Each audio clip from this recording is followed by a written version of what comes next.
হাদিসের পরিচয়। আল্লাহ বলেন, আমার রাসূল তোমাদেরকে যা দেন তা গ্রহণ করো এবং যা নিষেধ করেন তা থেকে বিরত থাকো। সূরা হাশর ৫৯:৭। তিনি বলেন, তিনি নিজ থেকে দ্বীন বিষয়ে কোনো কথা বলেন না, যা বলেন ওহী করা হলেই তবে বলেন। সূরা নাজম ৫৩:৩-৪। সে কারণ রাসূল এর হাদিস হেফাজতের দায়িত্বও আল্লাহ নিয়েছেন।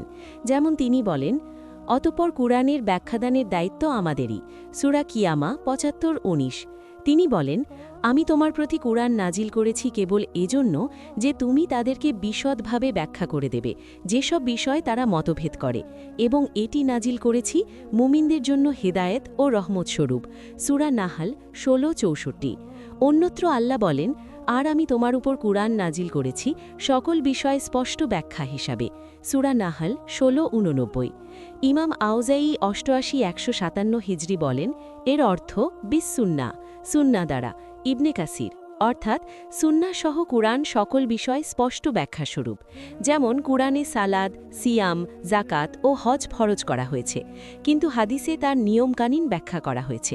সে কারণ আল্লাহ বলেন, যে ব্যক্তি রাসূলের আনুগত্য করল সে আল্লাহর আনুগত্য করল। সূরা নিসা ৪:৮০। আর সেটাই হল রাসূল প্রেরণের মূল উদ্দেশ্য। যেমন আল্লাহ বলেন, আর আমি রাসূল প্রেরণ করেছি কেবল এজন্য যে তাদের আনুগত্য করা হবে আল্লাহর অনুমতিক্রমে। সূরা নিসা ৪:৬৪। একদা আব্দুল্লাহ বিন মাসুদ রাহা হাদিস শুনিয়ে বলেন, আল্লাহ লানত করেছেন ওই সব মহিলাদের প্রতি যারা অপরের অঙ্গে উল্কি করে এবং নিজেদের অঙ্গে উল্কি করে, যারা কপাল বা ভ্রুয়ের চুল উপড়িয়ে ফেলে এবং সৌন্দর্যের জন্য দাঁত সরু ও তার ফাঁক বড় করে, যারা আল্লাহর সৃষ্টিকে বদলিয়ে ফেলে। একথা বনু আসাদ গোত্রের জনাইকা মহিলা উম্মে ইয়াকুবের কর্ণগোচর হলে তিনি এসে ইবনে মাসুদ রাহাকে বলেন, আপনি নাকি এরূপ এরূপ কথা বলেছেন? জবাবে তিনি বলেন, আমি কেন তাকে লানত করব না, যাকে আল্লাহর রাসূল লানত করেছেন এবং যা আল্লাহর কিতাবে আছে? মহিলা বললেন, আমি কুরআনের প্রথম থেকে শেষ পর্যন্ত পড়েছি, কিন্তু কোথাও একথা পাইনি। ইবনে মাসুদ বললেন, আপনি মনোযোগ দিয়ে পড়লে অবশ্যই পেতেন। আপনি কি পড়েননি যে আল্লাহ বলেছেন, রাসূল তোমাদেরকে যা দেন তা গ্রহণ করো এবং যা নিষেধ করেন তা বর্জন করো? সূরা হাশর ৫৯:৭। মহিলা বললেন, হ্যাঁ পড়েছি। তখন তিনি বললেন, রাসূল এটি নিষেধ করেছেন। এরপর মহিলাটি বললেন, সম্ভবত আপনার পরিবারে এটি করা হয়। ইবনে মাসুদ বললেন, তাহলে যেয়ে দেখে আসুন। অতঃপর মহিলাটি ভিতরে গেলেন, কিন্তু সেরূপ কিছু না পেয়ে ফিরে এসে বললেন, আমি কিছুই পেলাম না। তখন ইবনে মাসুদ বললেন, এরূপ কিছু থাকলে আমরা কখনোই একত্রিত থাকতাম না, অর্থাৎ তালাক দিতাম। বুখারী হা ৪৮:৮৬, মুসলিম হা ২১:২৫, মিশকাত হা ৪৪৩১। বস্তুত রাসূল হলেন মানদণ্ড। যেমন তিনি বলেন, যে ব্যক্তি মুহাম্মাদের আনুগত্য করল সে আল্লাহর আনুগত্য করল, এবং যে ব্যক্তি মুহাম্মাদের অবাধ্যতা করল সে আল্লাহর অবাধ্যতা করল। মুহাম্মদ হলেন মানুষের মধ্যে পার্থক্যকারী মানদণ্ড। বুখারী হা ৭২৮১, মিশকাত হা ১৪৪।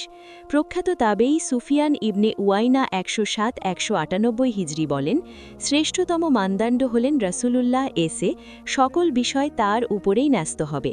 তারপর যেটি তার অনুকূলে হবে সেটি সত্য, এবং যেটি তার বিরোধী হবে সেটি মিথ্যা।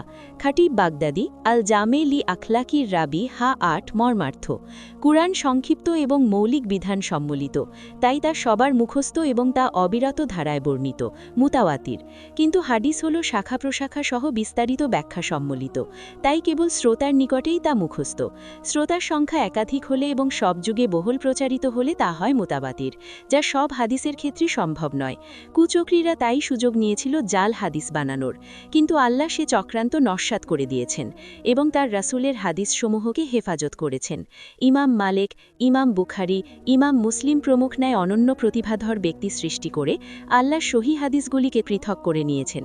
ফলে জাল জয়ীফের হামলা থেকে হাদিস শাস্ত্র নিরাপদ হয়ে গেছে।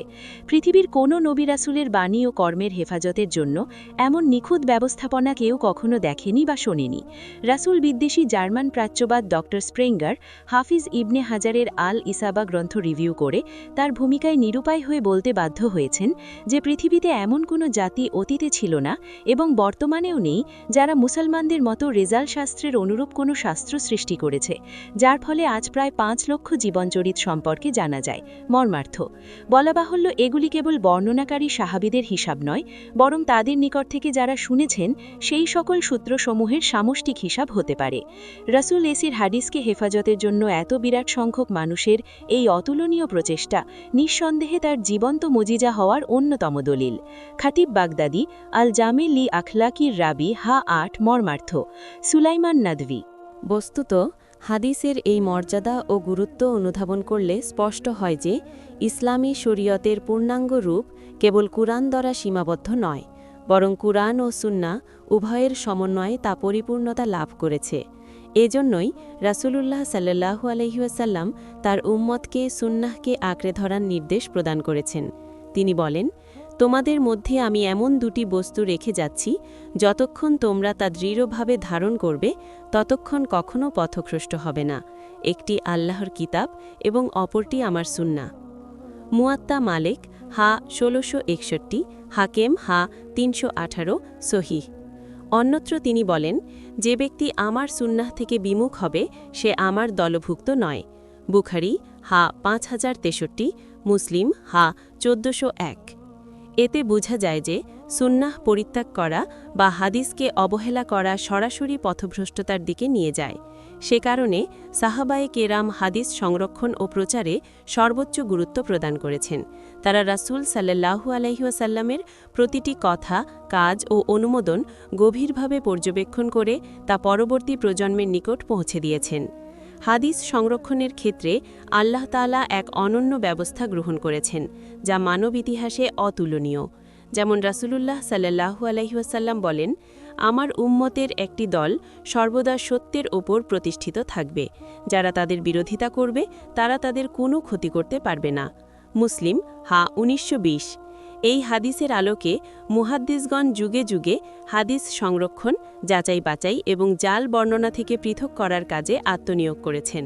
তারা বর্ণনাকারীদের জীবন, চরিত্র, স্মরণশক্তি ও বিশ্বস্ততা যাচাই করে হাদিস গ্রহণ বা বর্জন করেছেন। ফলে সহিহ, হাসান, জয়ীফ ইত্যাদি শ্রেণীবিভাগ সৃষ্টি হয়েছে।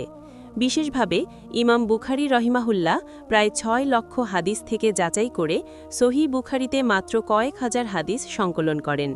একইভাবে ইমাম মুসলিম রহিমাহুল্লাহ কঠোর মানদণ্ড অনুসরণ করে তার সহিহ মুসলিম গ্রন্থ রচনা করেন।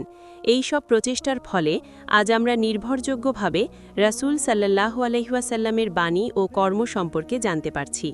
তাছাড়া হাদিস সংরক্ষণের ক্ষেত্রে ইসনাদ বা বর্ণনা সূত্রের গুরুত্ব অপরিসীম। আবদুল্লাহ ইবনুল মুবারক রাহিমাহুল্লাহ বলেন, ইসনাদ ইনের অংশ। যদি ইসনাদ না থাকত তবে যে যা ইচ্ছা তাই বলতো। মুসলিম মুকাদ্দিমা।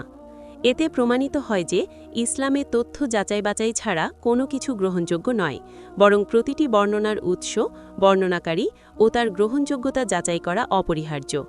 অতএব হাদিস কেবল একটি ঐতিহাসিক বর্ণনা নয়, বরং এটি ইসলামী জীবন ব্যবস্থার অপরিহার্য অংশ এবং কুরআনের বাস্তব প্রয়োগের মাধ্যম। যে ব্যক্তি হাদিসকে অনুসরণ করে সে প্রকৃতপক্ষে কুরআনকেই অনুসরণ করে, আর যে ব্যক্তি হাদিস থেকে মুখ ফিরিয়ে নেয় সে মূলত কুরআনের পূর্ণাঙ্গ দিক নির্দেশনা থেকে নিজেকে বঞ্চিত করে। সুতরাং প্রতিটি মুমিনের কর্তব্য হল সহিহ হাদিসকে জানার চেষ্টা করা, তা অনুযায়ী আমল করা এবং অন্যদের নিকট তা পৌঁছে দেওয়া। তাহলেই ব্যক্তি, সমাজ ও রাষ্ট্রজীবনে ইসলামের প্রকৃত সৌন্দর্য প্রতিষ্ঠিত হবে ইনশাআল্লাহ। আমাদের ভিডিওটি যদি ভালো লাগে তাহলে অবশ্যই চ্যানেলটি সাবস্ক্রাইব করবেন, আর আপনাদের মতামত জানাতে অবশ্যই ভিডিওর নিচে একটা কমেন্ট করে মতামত জানাবেন। এতে আমাদের ভিডিও বানানোর উৎসাহ বাড়ে। আপনি কোন ধরনের ভিডিও দেখতে চান কমেন্ট করে অবশ্যই জানিয়ে দেবেন।